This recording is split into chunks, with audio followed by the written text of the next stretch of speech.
Hello everyone, इस video series में हम एक नया प्रोजेक्ट बनाएंगे मूवी टिकट बुकिंग एप्लीकेशन और उसमें हम ये सारे टेक्नोलॉजी यूज़ करने वाले हैं।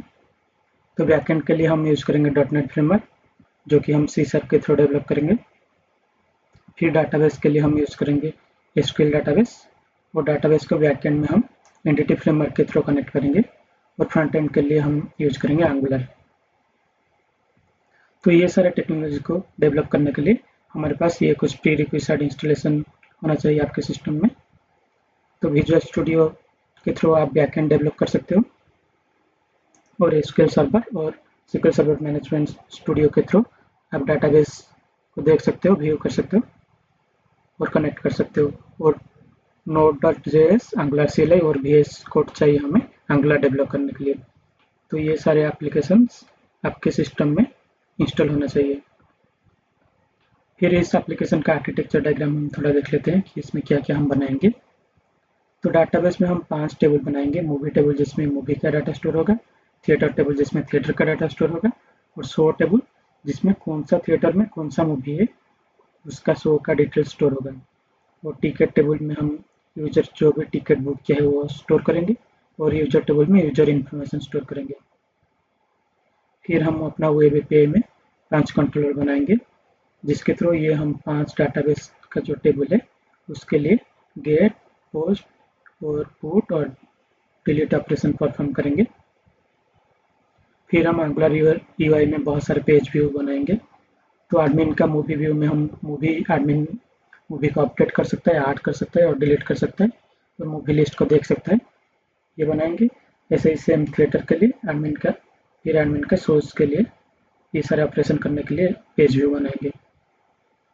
और यूजर सोर्स पेज, तो इसमें जितने भी सारे मूवी सोर्स है यूजर देख सकता है और उसमें से टिकट बुक कर सकता है। फिर यूजर टिकट व्यू पेज में हम यूजर ऐसा व्यू बनाएंगे कि यूजर अपना टिकट को देख सकता है और अपडेट कर सकता है। फिर यूजर डिटेल्स में यूजर इन्फॉर्मेशन होगा और यूजर इसको देख सकता है और उसको अपडेट कर सकता है। फिर लॉगिन एंड साइन अप का पेज व्यू बनाएंगे जिसके थ्रू यूजर या फिर एडमिन लॉगिन कर सकता है एप्लीकेशन में। तो ये एप्लीकेशन बनाने के लिए सबसे पहले हमको बैकएंड करना पड़ेगा। तो बैकएंड के लिए हम विजुअल स्टूडियो यूज करेंगे। तो ये मेरा विजुअल स्टूडियो ओपन हो रहा है और इसमें हम एक नया प्रोजेक्ट सिलेक्ट करेंगे। तो इधर क्रिएट न्यू प्रोजेक्ट और हमारा प्रोजेक्ट का टेम्पलेट होगा वेब एपीआई। तो हम सिंपली इधर सर्च टेम्पलेट में वेब एपीआई सर्च करेंगे। तो ये हमारे पास 2 वेब एपीआई आ गया, ये वेब एपीआई .NET फ्रेमवर्क का और ये .NET कोर का वेब एपीआई। तो हम कोर यूज करेंगे। फिर नेक्स्ट, फिर हम प्रोजेक्ट का कुछ यूनिक नेम देंगे। आप चाहे तो मूवी टिकट बुकिंग दे सकते हो, लेकिन हम कुछ यूनिक नेम देंगे जैसे कि सिनेप्लेक्स हमारे प्रोजेक्ट का नेम होगा। तो आप कोई भी नेम दे सकते हो, मूवी टिकट बुकिंग या टिकट बुकिंग या सिने बुकिंग, कुछ भी नेम। फिर नेक्स्ट, फिर आप .NET फ्रेमवर्क का चूज कर सकते हो, .NET 6 या लेटेस्ट वर्जन भी चूज कर सकते हो, .NET 7 या 8 वर्जन। फिर इसको क्रिएट करेंगे तो हमारे पास एक वेब एपीआई प्रोजेक्ट क्रिएट हो जाएगा।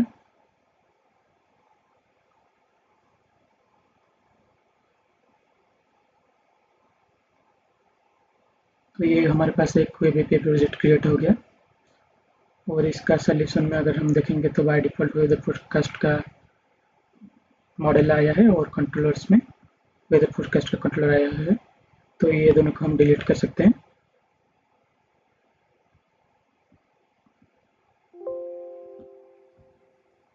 फिर ये वेदर फोरकास्ट कंट्रोलर, इसको भी डिलीट कर सकते हैं।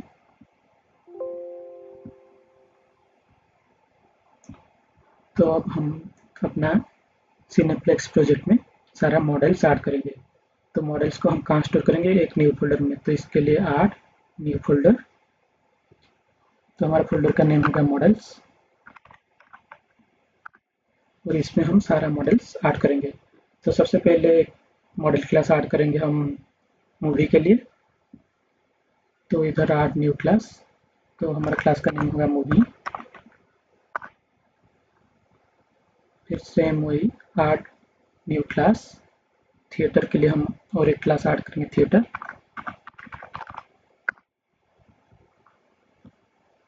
फिर एक ऐड न्यू क्लास शो। फिर एक क्लास ऐड करेंगे यूजर का डिटेल स्टोर करने के लिए, तो वो हो गया यूजर। फिर एक और मॉडल ऐड करेंगे टिकट के लिए।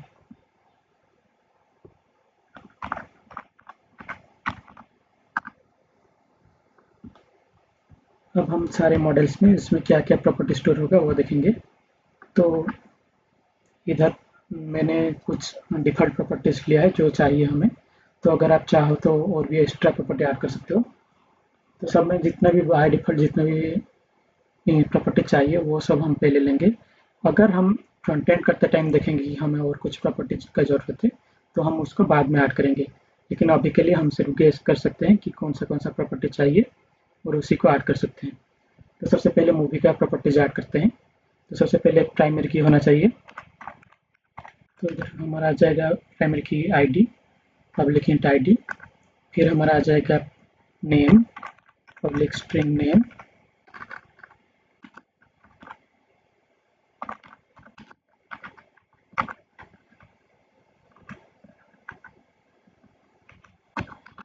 फिर हमारा तीसरा प्रॉपर्टी आ जाएगा रिलीज डेट, क्योंकि हम एक मूवी का रिलीज डेट भी स्टोर करना चाहते हैं, तो उसका डाटा टाइप होगा डेट टाइम।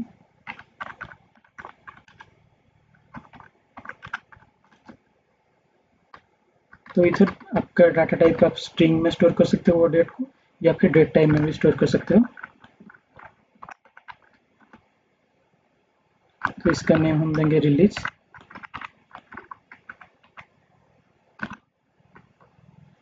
तो अब इधर अगर हम देखेंगे तो इधर हमारे पास जो डाटा टाइप है वो है डेट टाइम, लेकिन रिलीज डेट में हमें सिर्फ डेट चाहिए, टाइम नहीं चाहिए। तो इसीलिए हम क्या कर सकते हैं, हम इसका डाटा टाइप ऐड कर सकते हैं। किसके थ्रू? डाटा एनोटेशन के थ्रू। तो इधर हम एक नया डाटा एनोटेशन बनाएंगे, डाटा टाइप।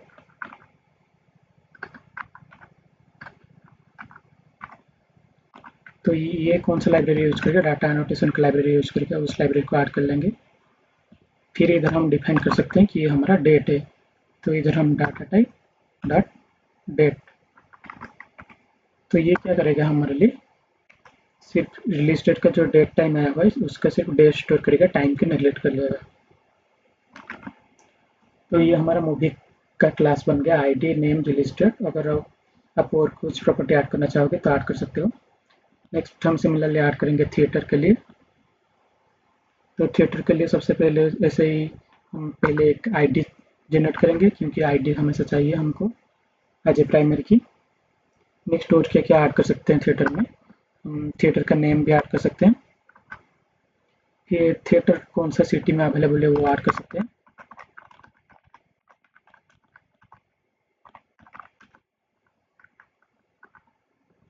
क्योंकि जब हम यूजर को सर्च करेगा कौन सा मूवी इसके लिए अवेलेबल है, कौन सा मूवी शो, तो वो अपना सिटी के थ्रू भी सर्च कर सकता है। तो इसीलिए हम city as a property store करते हैं। और एक प्रॉपर्टी ऐड करेंगे वो है सीट कैपेसिटी। तो इस थिएटर में मैक्सिमम सीट कैपेसिटी कितना है।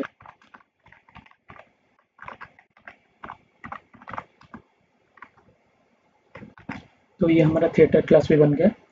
अब देखते हैं शो क्लास। तो शो में हम मूवी का कौन सा शो अवेलेबल है वो ऐड करेंगे। तो सबसे पहले जैसे हम आईडी, फिर हम इधर मूवी नेम ऐड करेंगे कि कौन सा मूवी का शो ये है।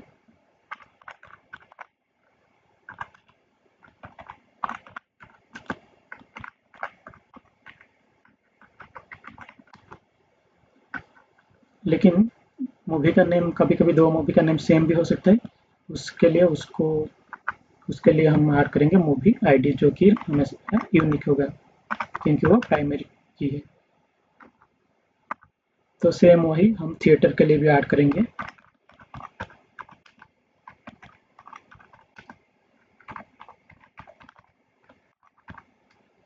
थिएटर आईडी और सेम थिएटर का नेम।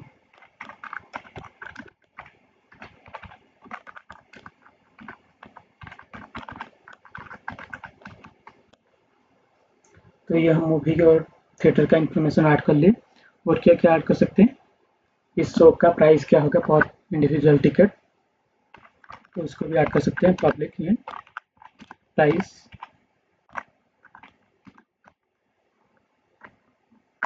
फिर नेक्स्ट हम ऐड कर सकते हैं कितना टिकट्स अवेलेबल है या फिर कितना टिकट्स रिमेनिंग है।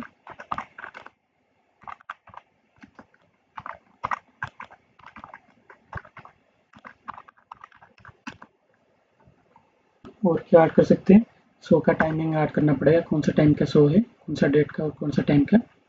तो इधर हम डाटा टाइप यूज करेंगे पब्लिक डेट टाइम, क्योंकि हमें बोथ डेट भी चाहिए और टाइम भी चाहिए। और इधर शो टाइमिंग, इसका नेम होगा शो टाइमिंग।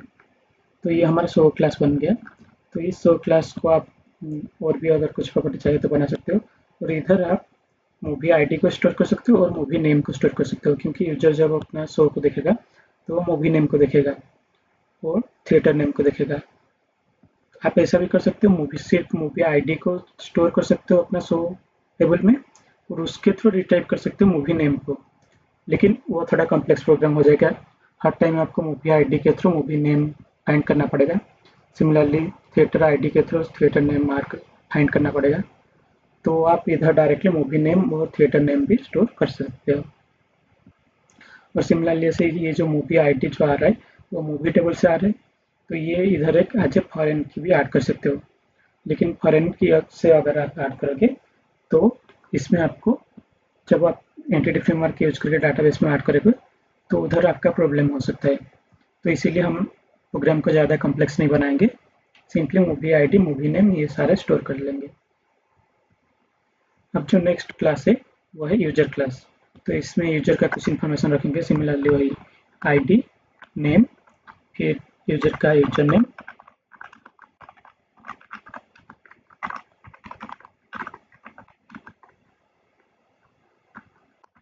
फिर यूजर का पासवर्ड।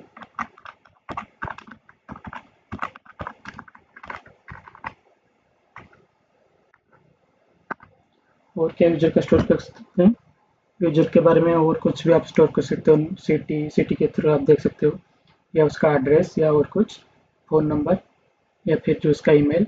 हम फिलहाल के लिए सिर्फ ईमेल ऐड करते हैं।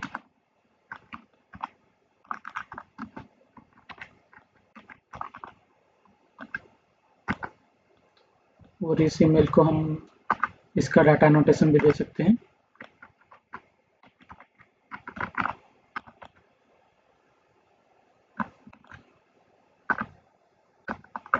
तो इधर इसका डाटा नोटेशन होगा ईमेल एड्रेस।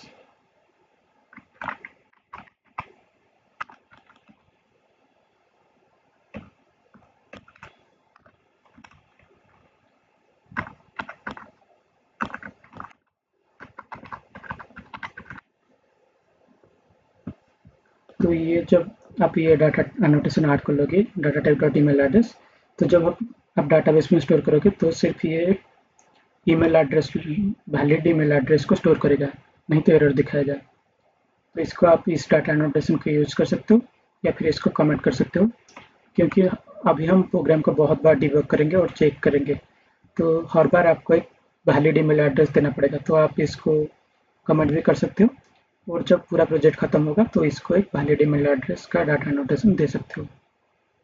तो फिलहाल हम इसको कमेंट करके रखेंगे। तो हमारा सारा मॉडल्स, टिकट्स मॉडल अभी नहीं हुआ है। तो टिकट्स मॉडल में हम क्या क्या स्टोर करेंगे, सिमिलरली सबसे पहले आईडी, फिर टिकट का, फिर हमें इधर यूजर का आईडी स्टोर करना पड़ेगा,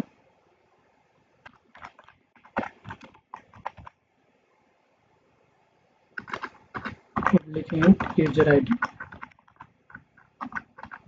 तो इधर आप या तो यूजर आईडी स्टोर कर सकते हो या फिर उसका यूजर नेम भी स्टोर कर सकते हो, क्योंकि यूजर नेम भी आप यूनिक बना सकते हो। फिर शो का आईडी, कोई पर्टिकुलर शो का ही टिकट यूजर बुक करेगा, तो इसलिए पब्लिक इन शो आईडी।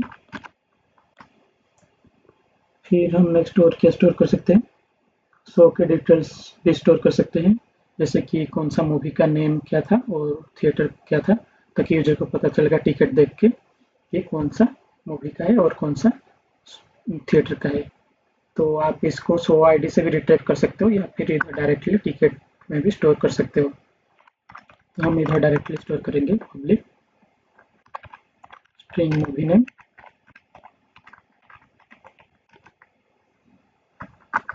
फिर पब्लिक स्ट्रिंग थिएटर नेम,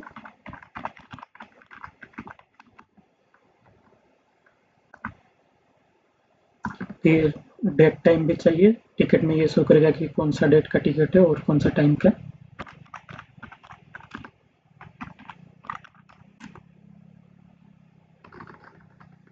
तो ये इसका डाटा टाइप होगा डेट टाइम।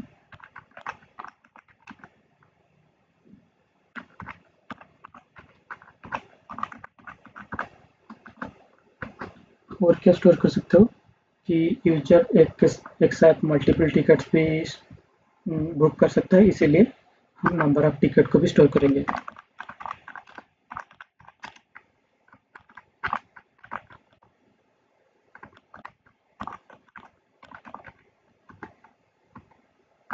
अब नंबर ऑफ टिकट स्टोर कर लिया तो एक से ज़्यादा सीट नंबर भी होगा। तो इस सीट नंबर को आप कोई भी आप इसका डाटा टाइप क्या यूज करोगे, तो जनरली हम स्ट्रिंग यूज करेंगे।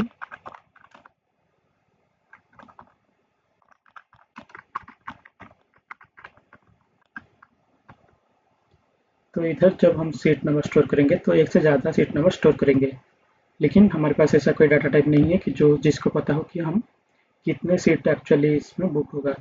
तो इसीलिए हम क्या करेंगे, सारा सीट नंबर को कॉमा के थ्रू जॉइंट करके स्टोर करेंगे। तो ये हमारा टिकट भी हो गया, टिकट क्लास भी हो गया। तो हमारा सारा क्लासेस बन गया है। अब हम इस सारे जो टेबल्स है उसको डाटाबेस में स्टोर करेंगे।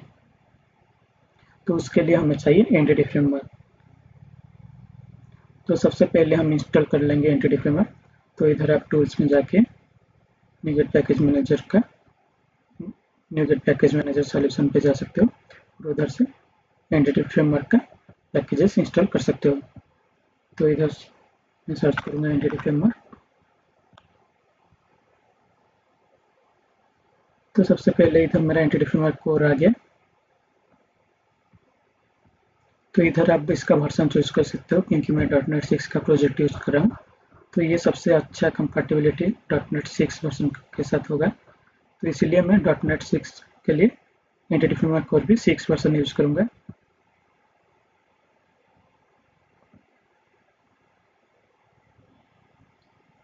तो नेक्स्ट हमें एंटिटी फ्रेमवर्क का और 3 भी इंस्टॉल करना है, जो कि पहले है एसक्यूएल सर्वर, क्योंकि एंटिटी फ्रेमवर्क का एसक्यूएल सर्वर हम यूज करने वाले हैं। तो इसका भी सेम एक कंपैटिबल वर्जन मुझे देना होगा।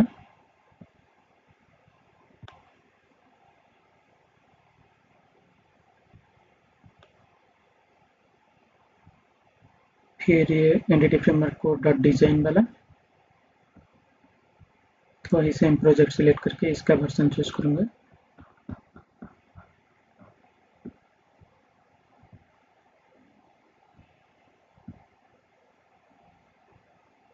और लास्ट में एंटिटी फ्रेमवर्क को .tools। तो ये हमारे काम में आएगा जब हम एंटिटी फ्रेमवर्क को यूज करेंगे अपना कंसोल में।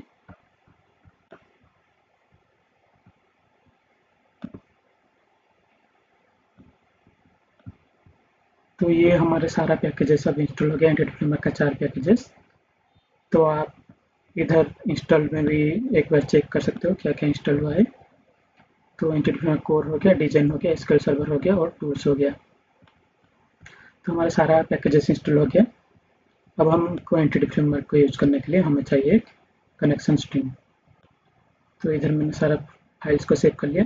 कनेक्शन स्ट्रिंग को हम कहाँ स्टोर करेंगे, ऐप सेटिंग .json में। इधर हम अपना कनेक्शन स्ट्रिंग को स्टोर करेंगे। तो इधर तो कनेक्शन स्ट्रिंग में कौन सा डाटा सोर्स हमारा यूज करना है, वो देखने के लिए हमें चाहिए SQL सर्वर मैनेजमेंट स्टूडियो। तो हमें simply SQL server management studio open करना है, उसमें हमको डाटा सोर्स मिल जाएगा।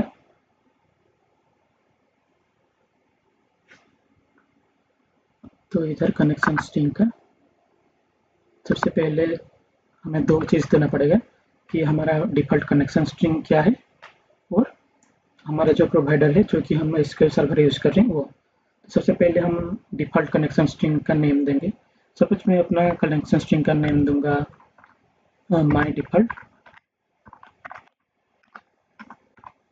Connection string. आप कुछ भी नेम दे सकते हो। फिर सबसे पहला चीज़ होगा डाटा सोर्स।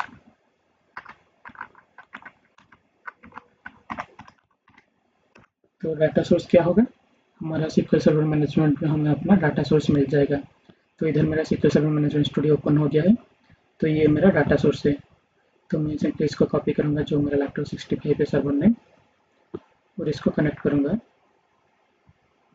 तो ये मेरा कनेक्ट हो गया।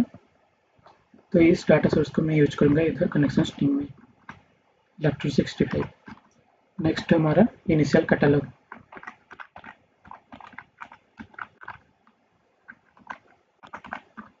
तो इनिशियल कैटलॉग में हम अपना मूवी का डाटाबेस का नेम देंगे।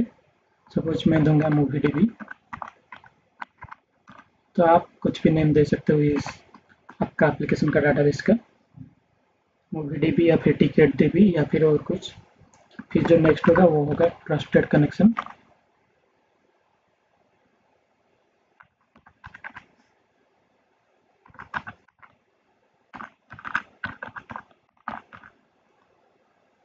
इक्वल टू हमारा ट्रस्टेड कनेक्शन होगा SSPI। फिर जो नेक्स्ट है वो है ट्रस्ट सर्वर सर्टिफिकेट।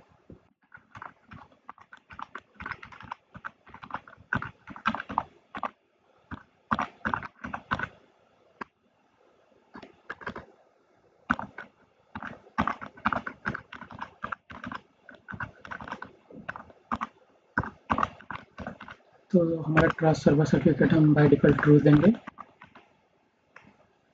तो ये हमारा डिफ़ॉल्ट कनेक्शन स्ट्रिंग इधर हो गया। फिर हम नेक्स्ट देंगे provider.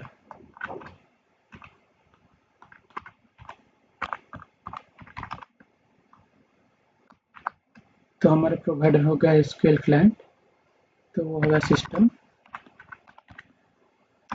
Dot data dot SQL client.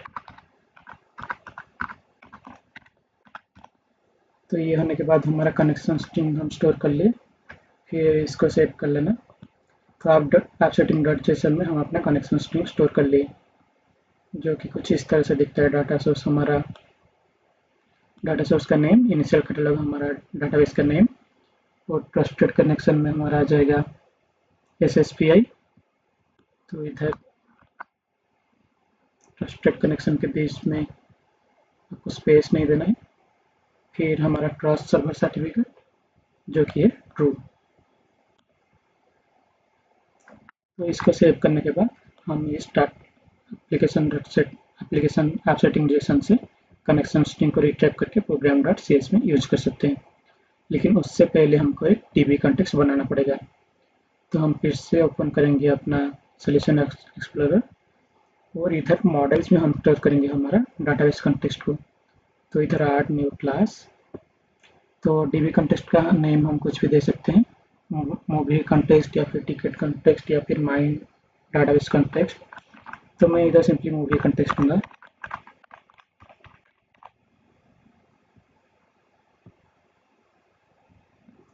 तो ये डिराइव होगा, हमारा मूवी कॉन्टेक्स्ट जो है ये डिराइव होगा DB कॉन्टेक्स्ट से। और ये DB कॉन्टेक्स्ट कहाँ से आता है, एंटिटी फ्रेमवर्क और जो हमने अभी इंस्टॉल किया हुआ है। फिर नेक्स्ट इसका कंस्ट्रक्टर हम बनाएंगे पब्लिक मूवी कॉन्टेक्स्ट।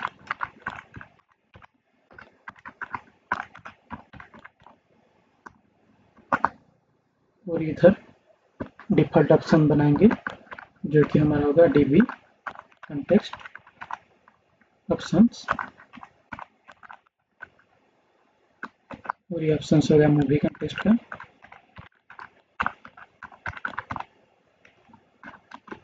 और वेरिएबल का नेम हम देंगे ऑप्शंस, और ये डिराइव होगा बेस क्लास से, तो इधर होगा बेस ऑप्शंस। फिर हम इस कंस्ट्रक्टर को क्लोज करने के लिए कर्ली ब्रेसेस देंगे।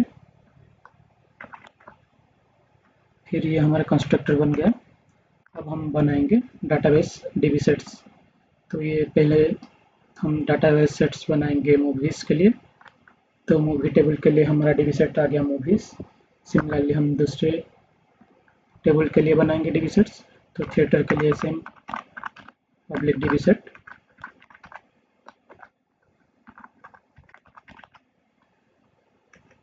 तो इसका नेम होगा ऐसे थिएटर्स।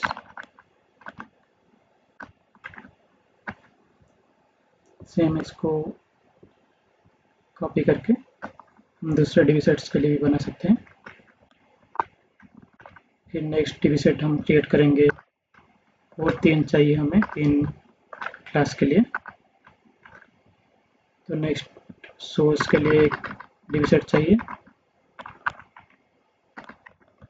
इसका नेम हम सेम वैसे ही देंगे सोर्स। और यूजर के लिए चाहिए, तो इसका नेम हम ऐसे ही सेम देंगे यूजर्स।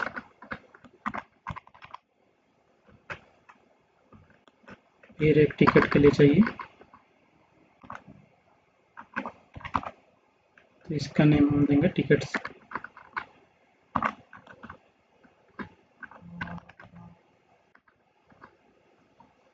तो ये हमारा 5 डीबी सेट्स हो गए 5 डाटाबेस के लिए।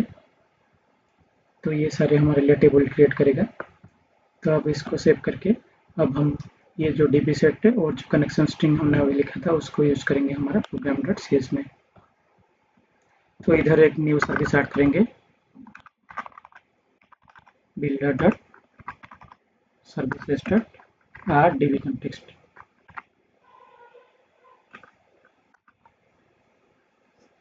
तो अभी हम अपना मूवी डीबी कंटेक्स्ट स्टार्ट करेंगे।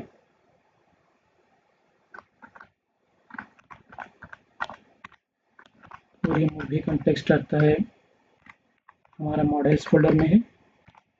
तो इसको उस लाइब्रेरी को ऐड करना पड़ेगा यूजिंग cineplex.models।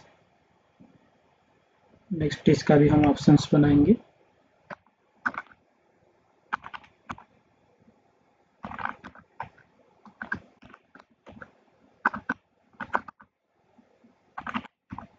तो ऑप्शंस में हम यूज करेंगे वो कनेक्शन स्ट्रिंग को। तो क्योंकि हम एसक्यूएल सर्वर यूज कर रहे हैं तो इधर देना पड़ेगा यूज एसक्यूएल सर्वर।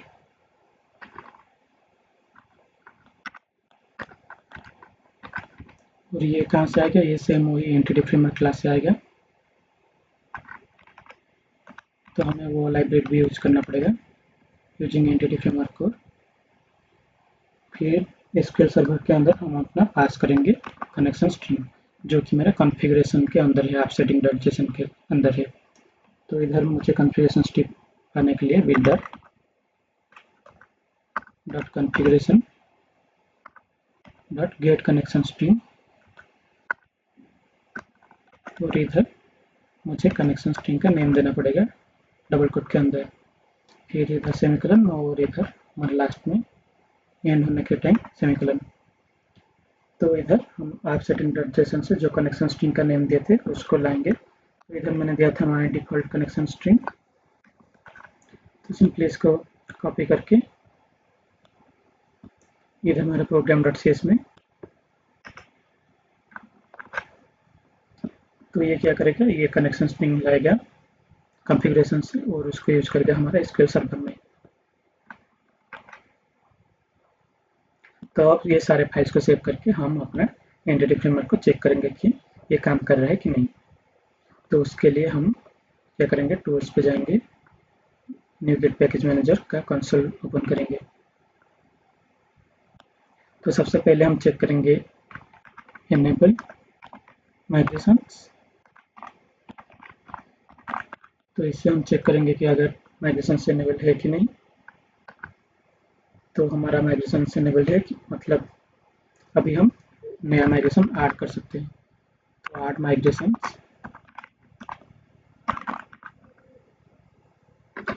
सपोज ये हमारा पहला माइग्रेशन है, हम डाटाबेस क्रिएट कर रहे हैं, तो इसका नेम हम देंगे, इस माइग्रेशन का नेम क्रिएट। तो अगर हमारा कॉन्फ़िगरेशन स्ट्रिंग, कनेक्शन स्ट्रिंग सब कुछ सही होगा, हमारा डाटाबेस में हर एक टेबल में एक प्राइमरी की होगा, तो हमारा माइग्रेशन सक्सेसफुली क्रिएट हो जाएगा। तो ये हमारा माइग्रेशन सक्सेसफुली क्रिएट हो गया। अब हम लास्ट में डाटाबेस को अपडेट करेंगे, अपडेट डाटाबेस।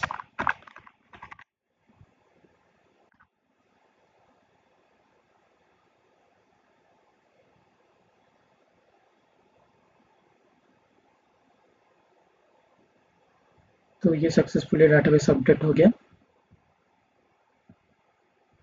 तो अभी हम देख सकते हैं सॉल्यूशन एक्सप्लोरर में हमारा माइग्रेशन फोल्डर आ गया, क्रिएट माइग्रेशन आ गया, और हमने अपना डाटाबेस का नेम क्या दिया था, MovieDB। तो एक बार हमारा SQL सर्वर मैनेजमेंट स्टूडियो में देख लेते हैं डाटाबेस में। तो ये हमारा आ गया MovieDB। इसको अगर मैं एक्सपेंड करूँगा और इसमें जितने भी टेबल से एक्सपेंड करूँगा तो देखूँगा क्या मेरा टेबल सारा आया है कि नहीं। तो movies, shows, theatres, tickets, users, सारा जो टेबल है वो सब आ गया। तो मतलब अभी हमारा एंटिटी फ्रेमवर्क ठीक से काम कर रहा है। तो अभी हम सिंपली क्या करेंगे, एक कंट्रोलर बनाएंगे और चेक करेंगे। तो हमारे पास ऑलरेडी कंट्रोलर्स फोल्डर है, तो सबसे पहले हम एक कंट्रोलर बनाएंगे, ऐड कंट्रोलर। तो इधर हम API कंट्रोलर सिलेक्ट करेंगे और एक एम्प्टी कंट्रोलर। तो हम मूवीज के लिए सबसे पहले कंट्रोलर बनाएंगे, बाद में बाकी सब के लिए बनाएंगे। तो इधर इस कंट्रोलर का नेम होगा मूवीज कंट्रोलर। तो ये हमारा API कंट्रोलर आ गया। तो इस कंट्रोलर में हम सिंपली एक पोस्ट मेथड करके चेक करेंगे कि हमारा डाटाबेस ठीक से काम कर रहा है कि नहीं। तो सबसे पहले तो हमको ये जो मूवी कंटेस्ट का DB कंटेस्ट है, इसको इंपोर्ट करना पड़ेगा। इसका एक इंस्टेंट क्रिएट करना पड़ेगा इधर। तो एक private variable, private read only movie contest,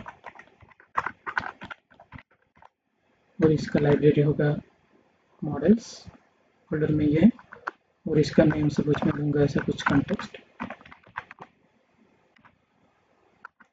फिर हमको कंस्ट्रक्टर बनाना पड़ेगा इस मूवीज कंट्रोलर का। तो कंस्ट्रक्टर के लिए CTOR टैब। तो ये हमारा कंस्ट्रक्टर बन गया।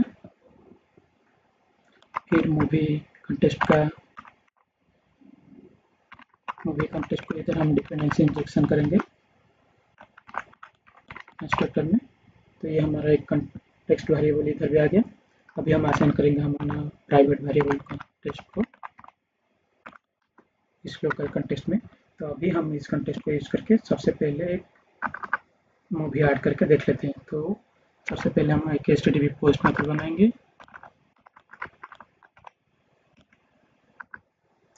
तो इधर हमारा मेथड बनाएंगे पब्लिक, जो रिटर्न टाइप होगा वो होगा एक्शन रिजल्ट।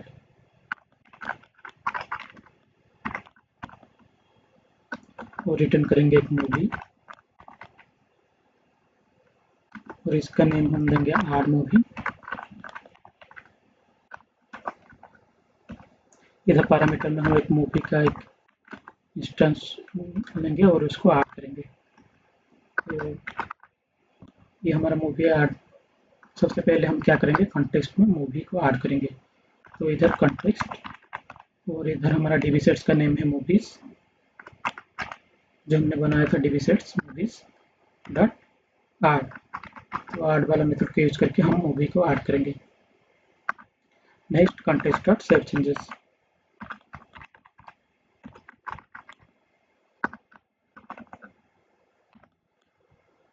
और लास्ट में हम रिटर्न करेंगे इस मूवी को विथ ओके रिजल्ट।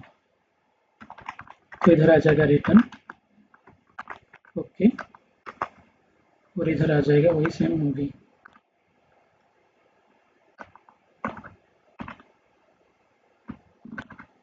तो ये हमारा एप्लीकेशन पहला पोस्ट मेथड बन गया। तो इसको हम सेव कर लेंगे। अभी हम इसको एक बार रन करके चेक कर सकते हैं कि हमारा जो एप्लीकेशन में जो हमारा स्वागत पेज आएगा उसमें ऐड करके मूवी ऐड करके देखेंगे कि हमारा जो डाटाबेस है उसमें एक्चुअली मूवी ऐड हो रहा है कि नहीं। अगर ऐड हो रहा है तो हमारा डाटाबेस सही से काम कर रहा है।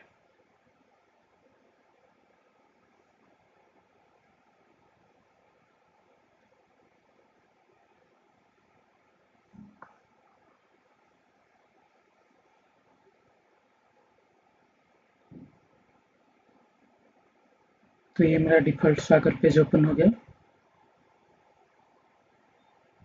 और इसमें हम एक मूवी ऐड करेंगे। तो इधर ट्राई करेंगे। तो मूवी का नेम सपोज हम देंगे मूवी 2 और इसको ऐड करेंगे, एग्जीक्यूट करेंगे इस मेथड को और चेक करेंगे हमारे डाटाबेस में। तो सबसे पहले एग्जीक्यूट करने के बाद इसका रिस्पांस देख लेते हैं। तो ये हमारा रिजल्ट आ गया, रिस्पांस आ गया 200 सक्सेस कोड, मतलब हमारा मूवी ऐड हो गया है और प्राइमरी की इसमें असाइन कर लिया ID 1 और हम हमारा रिस्पांस बॉडी में हम रिजल्ट में मूवी रिटर्न कर रहे थे। तो इधर हमारा मूवी का भी वैल्यू आ गया। तो अभी हम चेक कर सकते हैं इधर अपना मूवी में। तो इधर सिलेक्ट टॉप 1000 रोज।